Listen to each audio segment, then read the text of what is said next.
नमस्कार, आपके साथ मैं हूं सुखवीर। आप देख रहे हैं आपका अपना चैनल भिवानी हलचल। सबसे पहले की नजर आज की न्यूज हेडलाइंस पर।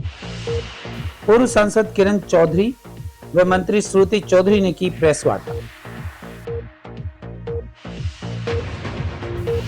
17 जुलाई को होगा मेडिकल कॉलेज का उद्घाटन।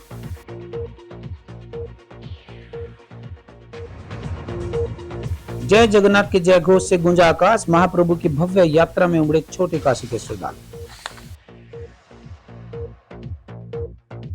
वार्ड नंबर 25 में टूटी सड़क, जल भराव और दूषित पेयजल से लोगों का जीना हुआ मुश्किल। हरियाणा में 6 अगस्त से नगर निकाय कर्मचारियों की हड़ताल, 3 दिन की करेंगे हड़ताल।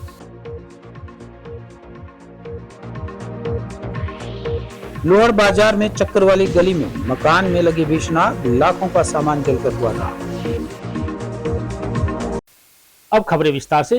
राज्यसभा की पूर्व सांसद किरण चौधरी और कैबिनेट मंत्री श्रुति चौधरी ने प्रधानमंत्री नरेंद्र मोदी के द्वारा 17 जुलाई को जींद में हाइड्रोजन ट्रेन को हरी झंडी दिखाने को लेकर पत्रकारों को संबोधित किया। उन्होंने बताया कि प्रधानमंत्री ने प्रदेश के 2 मेडिकल कॉलेजों और हजारों करोड़ रुपए की अनेक परियोजनाओं का ऑनलाइन उद्घाटन करेंगे। किरण चौधरी ने कहा कि हाइड्रोजन ट्रेन स्वच्छ ऊर्जा और आत्मनिर्भर भारत की दिशा में एक महत्वपूर्ण कदम है। वहीं मंत्री श्रुति चौधरी ने कहा कि जल संरक्षण और सिंचाई परियोजनाओं के उद्घाटन से भिवानी व चरखी दादरी की तस्वीर बदल जाएगी। प्रदेश की पूर्व मंत्री किरण चौधरी ने बताया कि केंद्र सरकार की 90% वित्तीय सहायता से तैयार महत्वपूर्ण योजना का जल्द ही उद्घाटन होने जा रहा है। उन्होंने कहा कि प्रधानमंत्री जींद में आयोजित कार्यक्रम के दौरान देश की पहली हाइड्रोजन ट्रेन को हरी झंडी दिखाएंगे। यह हरियाणा और देश के लिए ऐतिहासिक क्षण होगा। किरण चौधरी ने कहा कि हाइड्रोजन ट्रेन स्वच्छ ऊर्जा और आत्मनिर्भर भारत की दिशा में महत्वपूर्ण कदम है। इससे भविष्य में प्रदूषण कम होगा और डीजल और अन्य जीवाश्म ईंधनों पर निर्भरता घटेगी। उन्होंने कहा कि हरियाणा की धरती से इस ट्रेन की शुरुआत होना पूरे प्रदेश के लिए गौरव की बात है। मंत्री श्रुति चौधरी ने कहा कि भिवानी और चरखी दादरी जिले में जल संरक्षण, बाढ़ नियंत्रण और सिंचाई व्यवस्था को मजबूत करने के लिए प्रदेश सरकार लगातार बड़े स्तर पर कार्य कर रही है।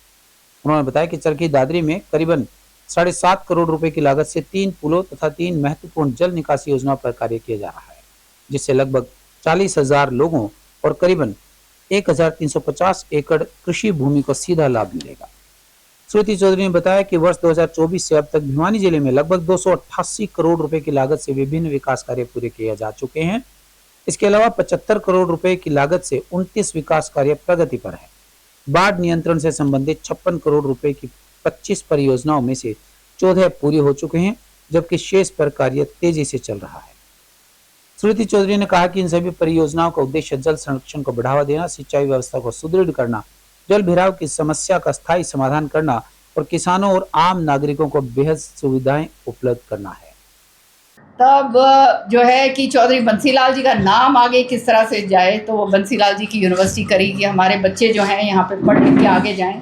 तो यहाँ इधर उधर भागा करते थे, अब सारे के सारे यहाँ पर आ गए हैं। इसी तरह से मेडिकल कॉलेज में मैंने, श्रुति ने ये देखा उस समय, इसने मुझे कहा कि माँ सारे या तो कोई जयपुर जाता है, कहीं रोहतक जाते हैं, कहीं उधर दिल्ली भागते हैं, कि हमारे पास एक ऐसी फैसिलिटी होनी चाहिए। तो जो है उस समय मना कर दिया। बड़ा मशक्क़त के बाद जो है ये मिला। बोलने की कहानी ज़रूरत नहीं है, आप सब जानते हो क्या मशक्क़त थी। उस समय जो कांग्रेस प्रेसिडेंट थी, उनके डायरेक्ट इंटरवेंशन के बाद ये जो है ये मेडिकल कॉलेज जो है 2013 के अंदर 5 साल की लगातार वो हो ऊपर नीचे, पता नहीं हमारे पास पट्टी पत्री लिखा जो है ना, पत्रचार जो है वो अगर देखोगे तो कम से कम उसमें 50 या 60 फाइलें हैं। इतना कि कितने चिट्ठियाँ आगे पीछे आगे पीछे आगे पीछे सारी हैं। खैर चलो, प्रभु की कृपा हुई भिवानी वालों के लिए। और जो है ये जो 2013 के अंदर हुआ था और जिसका पैसा 90% केंद्र दे रहा है, 90% पैसा जो है वो केंद्र का है, वो श्रुति जी के कर कमलों द्वारा जो है ये संपन्न होने जा रहा है। माननीय प्रधानमंत्री जी इसका विधिवत जो है आप जानते हैं उद्घाटन करेंगे। वहाँ पर जींद में आ रहे हैं, वहाँ पे ये बहुत बड़ी रैली होने जा रही है, जहाँ पर प्रधानमंत्री जी खुद स्वयं आएंगे और वहाँ पे हाइड्रोजन ट्रेन जो है उसको जो है झंडा दिखाया जाएगा। तो इतने सारी तादाद के अंदर लोग वहाँ जा रहे हैं, तो सारों की अलग अलग ड्यूटियाँ लगाई गई हैं कि जहाँ जहाँ एक कोरियावास में मेरे ख्याल में मेडिकल कॉलेज है जिसका उद्घाटन होगा, और एक ही अपने भिवानी के अंदर। तो ये बहुत बड़ी चीज़ है, मेडिकल कॉलेज छोटी मोटी बात नहीं है, जो श्रुति जी के कर कमलों द्वारा हुआ, और वो कल जो है उसको भिवानी के लोगों के लिए समर्पित जो है हमारे प्रधानमंत्री जी करेंगे। तो यहाँ से प्रोग्राम ये है कि हम लोग सारे के सारे सबको बुला लिया है, यहाँ पे 7 बजे आ जाएंगे सब, और 7:30 बजे हम लोग यहाँ से मेडिकल कॉलेज तक जो है कूच करेंगे पैदल। मकसद क्या है? मकसद ये है कि ये हाइड्रोजन ट्रेन जो चलाई जा रही है, ये हिंदुस्तान में पहली बार ये हो रहा है। देखो, जो पुरानी वाली जो स्थितियाँ थी वो सब ख़त्म होती जा रही हैं, अब आगे हमें बढ़ना है, तो ये सारी चीज़ों के ऊपर संज्ञान लेना बहुत ज़रूरी है। और इसलिए जो है ये बहुत ही एक सराहनीय कदम जो है माननीय प्रधानमंत्री जी ने करा है कि हाइड्रोजन के ज़रिए जो है हमारी ट्रेनें चलें, ताकि प्रदूषण कम हो और आने वाले समय में आत्मनिर्भर हम लोग हों। और ये जो है डीजल और पेट्रोल के ऊपर जो है, या जो दूसरे फॉसिल फ्यूल्स हैं, उसके ऊपर हम लोग जो हैं उसके ऊपर डिपेंडेंट ना रहें। तो ये इसलिए जो है पहली ट्रेन जो है उसकी झंडी हरियाणा की धरती से दी जा रही है। तो एक बहुत बड़ा इतिहास है, और हम बंसीलाल जी कह रही हूँ मोदी जी को बहुत बहुत तहे दिल से धन्यवाद करते हैं कि उन्होंने हरियाणा की धरती पे जब आए हैं तो ऐतिहासिक काम जो है उन्होंने किए हैं। तो कल का प्रोग्राम ये होगा, और इसका इंचार्ज जो है श्रुति जी को बनाया गया है यहाँ पर। तो यहाँ की मंत्री होने के नाते हमारे सांसद जी और सब हम लोग सब मौजूद होंगे, तो हम लोग वहाँ जींद नहीं जा रहे हैं। ये तो इस प्रोग्राम का वो है।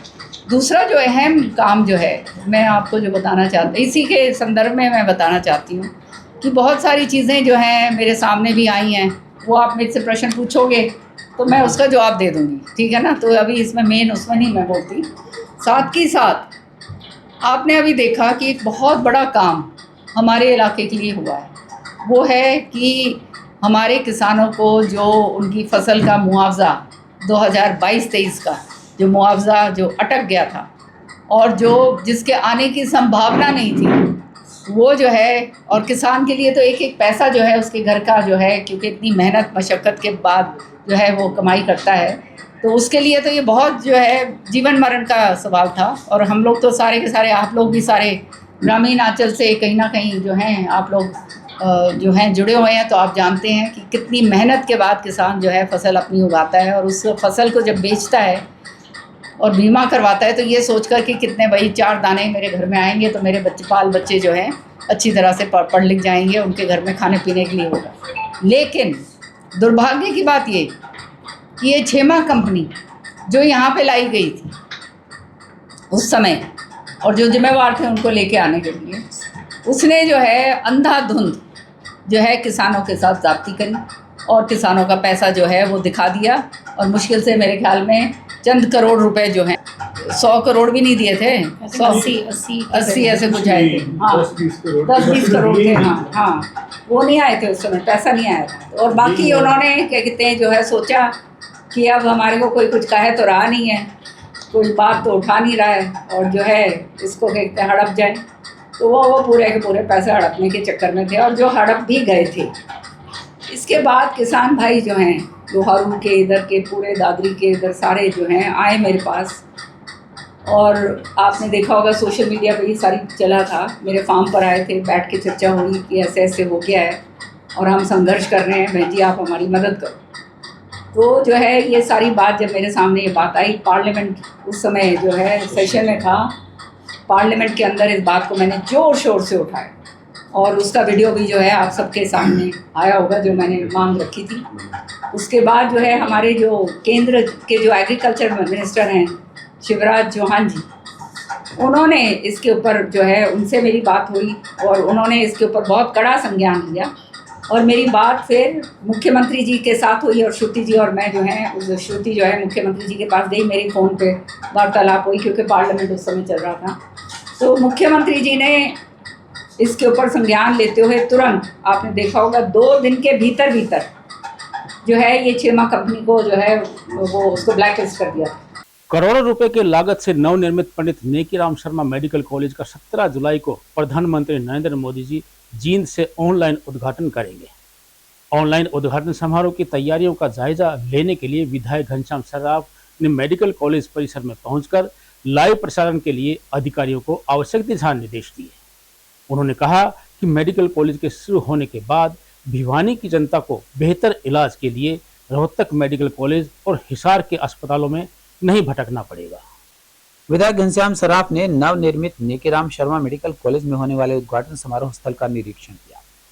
विधायक ने कहा कि 17 जुलाई को जींद में पीएम मोदी प्रदेश की जनता को करोड़ों रुपए की योजनाओं की सौगात देंगे। इसी दौरान पीएम मोदी भिवानी को मेडिकल कॉलेज की सौगात देंगे। कहा कि भिवानी में मेडिकल कॉलेज से भिवानी ही नहीं आसपास के जिलों के लोगों को स्वास्थ्य संबंधी बेहतरीन सुविधाएं मिलेंगी। स्वास्थ्य संबंधी समस्याओं को लेकर रोहतक व हिसार की तरफ नहीं जाना पड़ेगा। उन्होंने कहा कि मेडिकल कॉलेज से लोगों को प्रत्यक्ष एवं अप्रत्यक्ष रूप से रोजगार भी मिलेगा और भिवानी शहर का विकास भी होगा। विधायक सर्राफ ने बताया कि पीएम मोदी जींद से मेडिकल कॉलेज का उद्घाटन करेंगे। ऑनलाइन ही समारोह में उपस्थित लोगों को संबोधित किया जाएगा। इसकी तैयारियां पूरी की जा चुकी हैं। मोदी जी के कार्यक्रम का लाइव प्रसारण दिखाया जाएगा। कॉलेज का उद्घाटन अवसर पर हम आज यहाँ खड़े हैं। हमने निरीक्षण किया।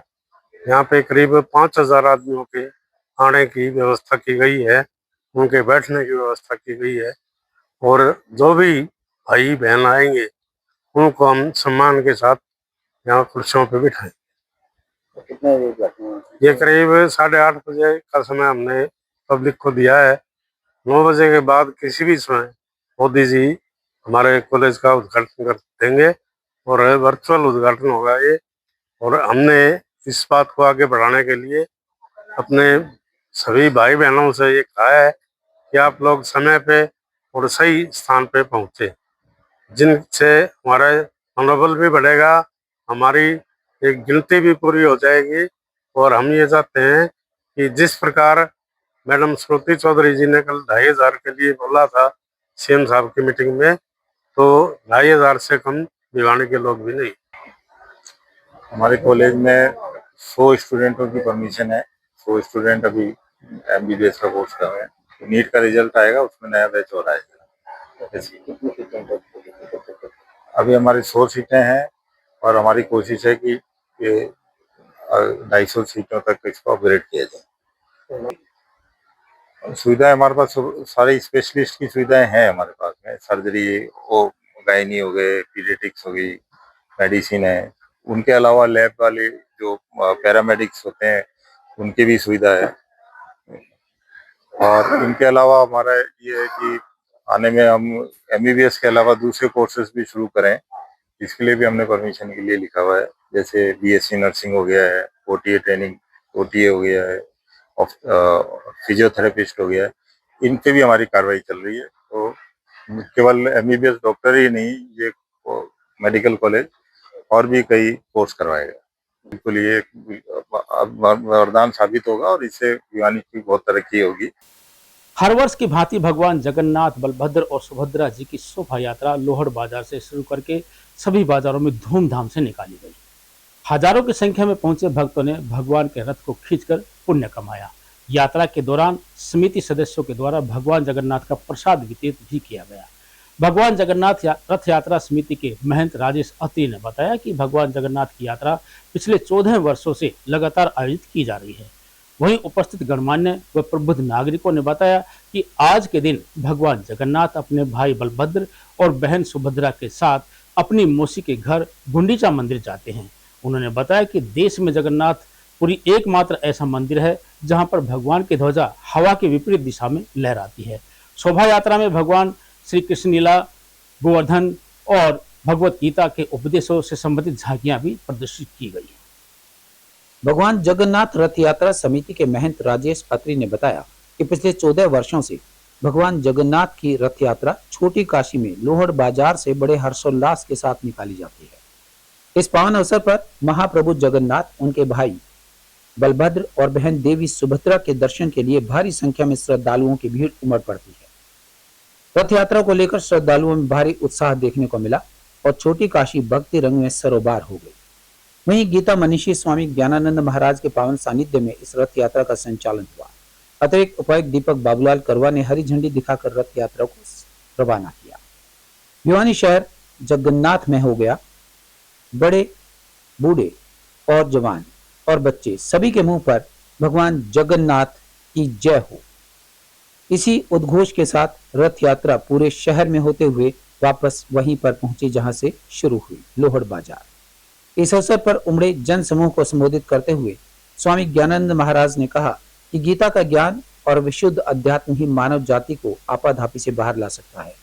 महाप्रभु जगन्नाथ साल में एक बार स्वयं अपने गर्भगृह से बाहर आकर भक्तों को दर्शन देते हैं। इस पावन अवसर पर रथ खींचने या सिर्फ रथ के दर्शन मात्र से ही जीवन धन्य हो जाता है। छोटी काशी के श्रद्धालुओं का इस भव्य उत्सव में शामिल होना पुण्य का कार्य है। इस मौके पर हरियाणा वेयर हाउस के चेयरमैन रामकिशन शर्मा, बोर्ड के पूर्व चेयरमैन वीपी यादव, पूर्व chairman Sandeep Joshi, OP Nandwani, doctor Vinod अंचल, प्रदीप शर्मा, भाजपा के जिला अध्यक्ष वीरेंद्र कौशिक ने भी श्रद्धालुओं को संबोधित करते हुए भगवान जगन्नाथ रथ यात्रा के महत्व के बारे में बताया। भगवान जगन्नाथ की रथ यात्रा केवल एक धार्मिक उत्सव नहीं बल्कि सामाजिक समरसता और अटूट आस्था का प्रतीक है।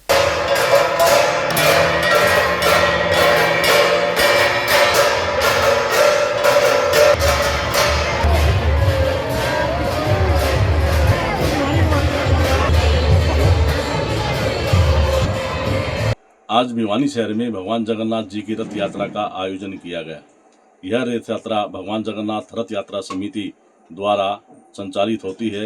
यह भगवान जगन्नाथ जी की रथ यात्रा का 14वां पर्व था और बड़े धूमधाम से हर्षोल्लास से श्रद्धालुओं ने इस रथ यात्रा में सम्मिलित होकर बड़े अपने उत्साह और भक्ति के साथ इस रथ यात्रा को संपन्न किया। ज्ञानानंद जी महाराज जी के द्वारा उनके सानिध्य में श्री घनश्याम दास जी वानप्रस्थ आश्रम भिवानी और सभी पार्टियों के नेताओं ने इसमें भाग लेकर के इस रथ यात्रा का आयोजन को सुचारू ढंग से संचालित किया। सभी पार्टियों के नेता जिसमें राजवीर फरटिया जी और कुलदीप वत्स जी, घनश्याम सराफ जी, भिवानी भाजपा अध्यक्ष वीरेंद्र कौशिक जी और अन्य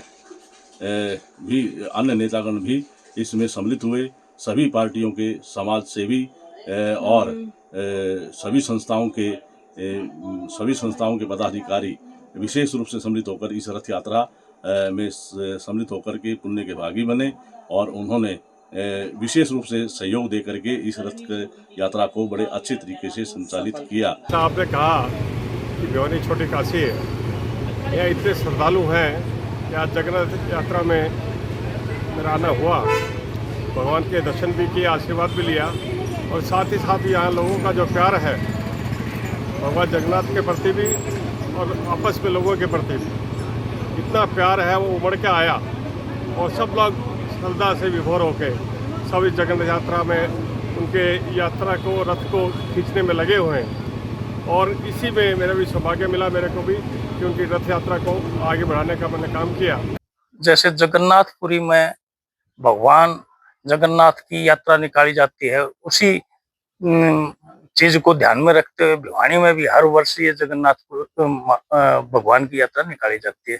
इसमें मुख्य रूप से मैं तो ये कहना चाहता हूँ, जैसे इस यात्रा के अंदर भगवान जगन्नाथ, बलभद्र और सुभद्रा उनकी बहन, तीनों के अलग अलग रथ सजाए जाते हैं और ये कहते हैं कि सुभद्रा ने भगवान श्री कृष्ण यानी कि जगन्नाथ भगवान को कहा कि वे भैया मैं पूरे मोहल्लों के दर्शन करना चाहती हूँ, घूमना चाहती हूँ, तो उस लाडली बहन को घुमाने के लिए ये यात्रा निकाली जाती है। तो ये तीनों बहन भाई इकट्ठे होकर के जगन्नाथ पुरी मंदिर से निकल करके अपनी मौसी के घर जाते हैं और वहां पर आम जनता उनके दर्शन करती है। वार्ड नंबर 25 के नागरिक जल भराव, दूषित पेयजल आपूर्ति और टूटी हुई सड़कों से तंग आ चुके हैं। वार्ड वासियों का कहना है कि ये समस्याएं कई वर्षों से बनी हुई हैं, जिनके बारे में संबंधित विभाग अधिकारियों को अवगत करवाया जा चुका है। समस्याओं के कारण वार्ड में गंभीर बीमारियां फैलने का खतरा बना हुआ है। उन्होंने प्रशासन से समस्याओं का शीघ्र समाधान करने की मांग की है, ताकि बरसात के दिनों में संभावित गंभीर समस्याओं से बचा जा सके। वार्ड नंबर 25 के लोगों ने बताया कि वार्ड की अधिकांश गलियों की सड़कें पूरी तरह क्षतिग्रस्त हो चुकी हैं। जगह जगह बड़े गड्ढे बने हुए हैं जिनमें सीवर और बरसात का पानी कई दिनों तक भरा रहता है।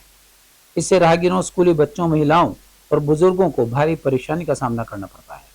दोपहिया वाहन चालक अक्सर फिसल जाते हैं और दुर्घटनाओं का खतरा बना रहता है। क्षेत्रवासियों ने आरोप लगाया कि वे अनेकों बार पार्षद समाधान शिविर, उपायुक्त कार्यालय, जन स्वास्थ्य अभियांत्रिकी विभाग और अन्य संबंधित अधिकारियों के समक्ष इस समस्या को उठा चुके हैं। कई बार अधिकारी भी मौके पर पहुंचे, लेकिन हर बार केवल आश्वासन देकर लौट गए। आज तक न सड़क की मरम्मत हुई और न ही जल निकासी की कोई व्यवस्था की गई।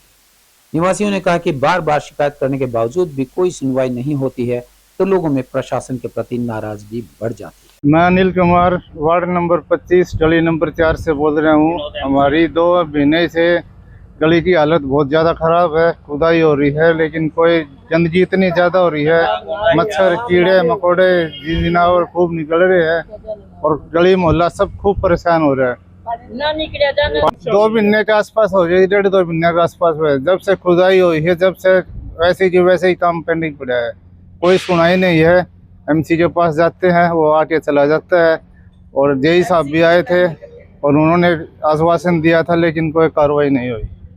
मैं मधु तंवर, ये हमारी गली नंबर 4 वार्ड नंबर 25, यहाँ का एमसी है विनोद। तो हमने काफ़ी बार उसको बोल लिया, तो ये गली हमारी बहुत ज़्यादा टूटी पड़ी आज से 2 महीने से, और आगे आगे बारिशें आ रही हैं और कोई किसी तरह का कोई समाधान नहीं है। मेरे घर के आगे भी और औरों के घर के आगे भी इतना पानी भरा पड़ा है, ना ही तो हम बाइक स्कूटी अपने घर तक ले जा सकते हैं, ना ही हम पैदल चल सकते हैं। ईंटें रख के हम अपने घर के पास से जा रहे हैं, लेकिन कोई समाधान नहीं है। लोगों ने, मैं यहाँ थी नहीं, मैं यूएसए गई हुई थी, अभी मैं आई हूँ। जब से मैं देख रही हूँ कि इन्होंने, लोग ये बोल रहे हैं कि हमने वहाँ भी एप्लीकेशन लगा दी, वहाँ भी लगा दी, मुझे नहीं पता कहाँ कहाँ लगा दी। ये बोल रहे हैं हमने लगा दी, लेकिन कोई सुनवाई नहीं है किसी तरह की भी। कच्चे कर्मचारी को पक्का करने, ठेका प्रथा को बंद करने, खाली पदों पर पक्की भर्ती करने तथा ड्यूटी के दौरान मृत्यु के आगोश में समाने वाले कर्मचारियों को उचित मुआवजा देने इत्यादि की मांगों को लेकर नगर पालिका कर्मचारी संघ व हरियाणा अग्निशमन विभाग कर्मचारियों ने सरकार के खिलाफ प्रदर्शन किया। नगर पालिका कर्मचारी संघ हरियाणा के प्रदेश अध्यक्ष नरेश कुमार ने सरकार के द्वारा समझौते के तहत मानी गई 17 मांगों को पूरा करने की मांग की। कर्मचारियों ने मांगे नहीं मानने पर 6 अगस्त को हड़ताल करके सरकार को बड़े आंदोलन की चेतावनी दी। सेक्टर 13 स्थित कम्युनिटी हॉल में नगर पालिका कर्मचारी संघ हरियाणा व हरियाणा अग्निशमन विभाग कर्मचारियों की रैली का आयोजन किया गया। इस रैली में बतौर मुख्य अतिथि नगर पालिका कर्मचारी संघ हरियाणा के प्रदेश अध्यक्ष नरेश कुमार शास्त्री पहुंचे। नरेश कुमार शास्त्री ने कहा कि सरकार ने उनके साथ विश्वासघात किया है। 1 मई से नगर पालिका कर्मचारी संघ ने हड़ताल की। 8 अप्रैल से अग्निशमन के कर्मचारी हड़ताल पर थे। उनकी मुख्य मांग थी कि कच्चे कर्मचारियों को पक्का किया जाए, ठेका प्रथा खत्म की जाए। 12 साल भाजपा की सरकार को सत्ता में हो चुके हैं, लेकिन इन्होंने एक भी सीवर में सफाई कर्मचारी की एक भी पक्की भर्ती नहीं की। अगर सफाई जरूरी है तो सफाई कर्मचारी भी जरूरी है। फिर सफाई कर्मचारियों को कच्चा क्यों रखा जाता है और सफाई का काम ठेके पर क्यों दिया जा रहा है। नरेश शास्त्री ने कहा कि प्रदेश भर में घटनाएं हो रही हैं, लेकिन सरकार उनकी मांग पूरी नहीं कर रही। समझौता लागू करवाओ, संगठन मजबूत बनाओ। जिला स्तरीय रैली पूरे हरियाणा में हम कर रहे हैं और ये रैली हमें इसलिए करनी पड़ी कि सरकार ने हमारे साथ में विश्वासघात किया है। 1 मई से नगर पालिका कर्मचारी संघ ने हड़ताल की। 8 अप्रैल से हरियाणा अग्निशमन के कर्मचारी हड़ताल पर थे और हड़ताल का मुख्य कारण था कच्चे कर्मचारियों को पक्का करने का मुद्दा, ठेका ख़त्म करने का मुद्दा। क्योंकि 12 साल भारतीय जनता पार्टी की सरकार को सत्ता में हो गए, इन्होंने एक भी सीवरमैन सफाई कर्मचारी की पक्की भर्ती नहीं की, जबकि सीवरमैन सफाई कर्मचारी के समकक्ष जो ग्रुप डी के अन्य पद हैं उनमें 18,618 कर्मचारी भर्ती 2018 में किए और अब दोबारा से उनके रिक्त पदों पर भर्ती प्रक्रिया जारी है। इस भर्ती प्रक्रिया में सफाई और सीवर कर्मचारियों को बाहर कर दिया है। हम ये चाहते हैं कि सफाई ज़रूरी है तो सफाई कर्मचारी भी ज़रूरी है। फिर सफाई कर्मचारी का जो काम है उसको ठेके पर क्यों दिया जा रहा है, उसको कच्चा क्यों रखा जा रहा है। और सफाई कर्मचारी समाज का सबसे पिछड़ा व्यक्ति है, जो दलितों में अति दलित है, आर्थिक सामाजिक शैक्षणिक तौर पर पिछड़ा है। नगर पालिका कर्मचारी संघ हरियाणा का जो सरकार के बीच में जो समझौता हुआ था, सरकार इतनी ढीठ है कि समझौता होने के बाद, एफिडेविट होने के बाद भी जो सरकार के आला अधिकारी जो कहते हैं कि हम ही सरकार जो हमने कह दी, हमारी बात वो नहीं मोड़ सकते, उसके बाद में भी आज तक एक भी लेटर सरकार ने जारी नहीं किया है। और पूरा हरियाणा प्रदेश के सफाई कर्मचारी में बहुत भारी रोष है। इस करके हम पूरा जिले के अंदर, हरियाणा प्रदेश के हर एक जिले के अंदर जो जिला स्तरीय रैली का आयोजन कर रहे हैं। आज भिवानी का नंबर है। आज जो सरकार ने हमारी बातें नहीं मानी गई, जो हमारे नेता कह गए हैं, आने वाली अगस्त को 6 अगस्त को से हम 3 दिन की हड़ताल पर जाएंगे। और जो सरकार ने हमारी बातें नहीं मानी तो ये हड़ताल हम अनिश्चितकाल करके रहेंगे। लोहड़ बाजार स्थित चक्कर वाली गली के मकान में अचानक भीषण आग लगने से क्षेत्र में अफरा तफरी का माहौल बन गया। सूचना मिलते ही दमकल विभाग की गाड़ियां और पुलिस टीम मौके पर पहुंची। दमकल विभाग कर्मचारियों ने गली संकरी होने के बावजूद कड़ी मशक्कत के बाद आग पर काबू पाया, लेकिन तब तक किराए पर रह रहे पवन कुमार के मकान में लाखों रुपए का सामान आग में स्वाह हो चुका था। लोहार बाजार स्थित चक्कर वाली गली में मकान में किराए पर रहने वाले पवन ने बताया कि वह एक कपड़े की दुकान पर नौकरी करता है, जबकि उसकी पत्नी सपना एक कॉस्मेटिक्स की दुकान पर कार्यरत है। उन्हें सूचना मिली कि उनके कमरे से धुआं निकल रहा है। सूचना मिलते ही वे तुरंत घर पहुंचे तो देखा कि कमरे में भीषण आग लगी हुई थी और आग तेजी से पूरे सामान पर फैल चुकी थी। पवन ने बताया कि घटना की सूचना तुरंत फायर ब्रिगेड और डायल 112 पर दी गई। दमकल विभाग की टीम मौके पर पहुंची और आग बुझाने का कार्य शुरू किया। उन्होंने बताया कि आग में घर का लगभग पूरा सामान जलकर नष्ट हो गया। घर में रखा फर्नीचर, कपड़े, घरेलू सामान, इलेक्ट्रॉनिक उपकरण और अन्य जरूरी वस्तुएं आग की भेंट चढ़ गई।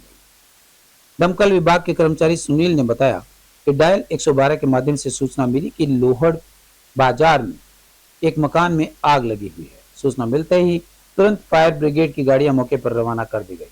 जब टीम वहां पहुंची तब तक आग विकराल रूप धारण कर चुकी थी। गली काफी संकरी होने के कारण दमकल वाहनों को अंदर ले जाने और राहत कार्य चलाने में काफी परेशानी हुई। इसके बावजूद दमकल कर्मियों ने लगातार प्रयास कर आग पर काबू पा लिया और आसपास के मकानों तक आग फैलने से रोक लिया। फिलहाल आग लगने के कारणों का पता नहीं चल पाया है। संबंधित विभाग मामले की जांच में जुटा है। मैं जॉब पे गई थी 9:30 बजे। मेरे पास उन्हें 7:40 रहती है। इसका फोन आया 9:45 बजे से, भाभी आपके घर में आग लगी। मैं बाजी नंगे पैर में दौड़ी, देखते तो आगे सारा तहस नहस हो गया, सब कुछ जल गया, सब कुछ राख हो गया, अंदर का सब कुछ जल गया। तो क्या नौकरी करते हैं? इसमें बैगी सिस्टम हादसा हो गया तो आए तो उस टाइम तक फायर ब्रिगेड भी आ चुकी थी, पुलिस प्रशासन भी था और अपने चेयरमैन साहब भी थे। कुल मिला के बाद ये इनके घर में जो सामान था सारा तब तक जल के राख हो चुका। तो ये कहेंगे प्रशासन से जितनी ज़्यादा से ज़्यादा उसकी इस परिवार की मदद की जाए। तो फिलहाल ये बिल्कुल रोड पे आ चुके हैं। इनके पास इनकम का कोई साधन नहीं है। सैलरी वगैरह जो कैश था अंदर आप। सर मैं तो सुबह 8:30 शॉप पे चला जाता हूँ और क्या नाम है, मेरा नाम पवन है, मैं यहाँ रेंट पे रहता हूँ। और मिसेस 10 मिनट पहले ही गई थी तो साथ में जो भाई है दीपक, उसका कॉल आया मेरे पास कि पवन तेरे पोस्ट में आग लगी हुई है। तार शॉर्ट की वजह से ये दुर्घटना हुई है। और सब कुछ जो है सामान, जितना भी सामान था मेरा, सब कुछ जल के राख हो चुका है। या सर MC साहब भी आए थे, भवानी जी भी आए थे, SP साहब भी आए थे, अच्छा पानी वाली दमकल भी आई थी, जो कि बड़ी मुश्किल से है ना आग पे काबू पाया गया। डायल 112 के माध्यम से 10:08 पर सूचना मिली कि लोडपीर चक्कर वाले गेट के पास एक मकान में आग लगी हुई है और जिसकी सूचना पाके हमने तुरंत मौके पर गाड़ी निकाल दी और जाकर देखा तो आग अपनी चरम सीमा पर थी और 3 गाड़ियां हमने मौके पर निकाली और रास्ता बिल्कुल तंग था, लेकिन उस दौरान भी हमने वहां जाकर आग पे काबू पाया है।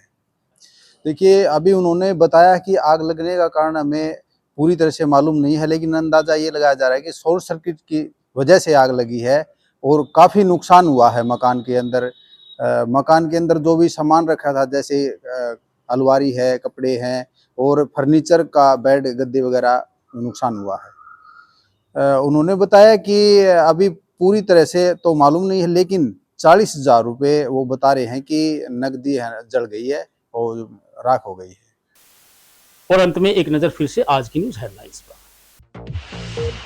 पूर्व सांसद किरण चौधरी व मंत्री श्रुति चौधरी ने की प्रेस वार्ता। 17 जुलाई को होगा मेडिकल कॉलेज का उद्घाटन।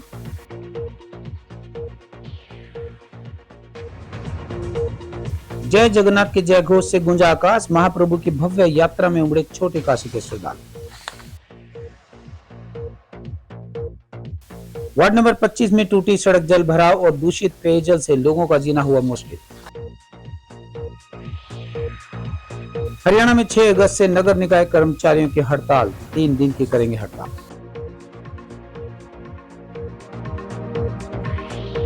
लोहड़ बाजार में चक्कर वाली गली में मकान में लगी भीषण आग, लाखों का सामान जलकर हुआ था। अब मुझे दीजिए इजाजत। देखते रहिए आपका अपना चैनल भिवानी हलचल।